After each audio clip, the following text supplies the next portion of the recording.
Cube root of 1/729 whole to the power half এর সংক্ষিপ্ত মান লিখি। তো এখানে প্রথমে কি করতে হবে? প্রথমে যে whole to the power half আছে না, ওটাকে এলিমিনেট করতে হবে। তারপর যে কিউব রুট আছে, এই কিউব রুটটাকে এলিমিনেট করতে হবে।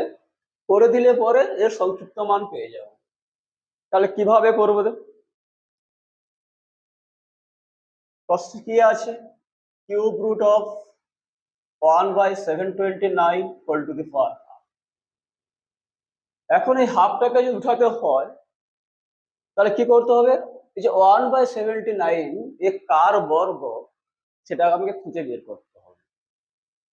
তাহলে 729 কে যদি বর্গমূল করি তাহলে আমরা কি পাবো? 2 দুগুণে 4, নামলে কত? 3, 329, 2 এর ডবল 4, সাথে দিলে 7 7 49 9, হাতের 4, 7 7 28, 4 32।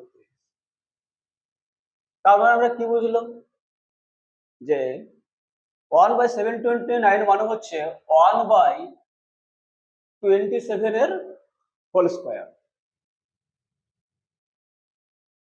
আবার আমরা একে লিখতে পারি কিউব রুট অফ 1/27 এর হোল স্কোয়ার গুণিতক, যেমন হাফ ছিল তেমন হাফ লিখে দেবে।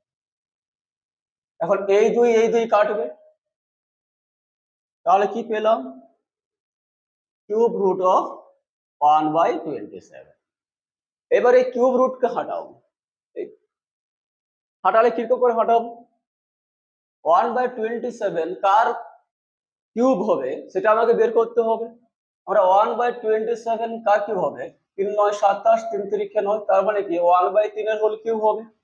তাহলে একে আমরা লিখবো 1/3 এর হোল কিউব গুণিতক 1/3। এই 3 কাটবে, উত্তর কত হবে? 1/3।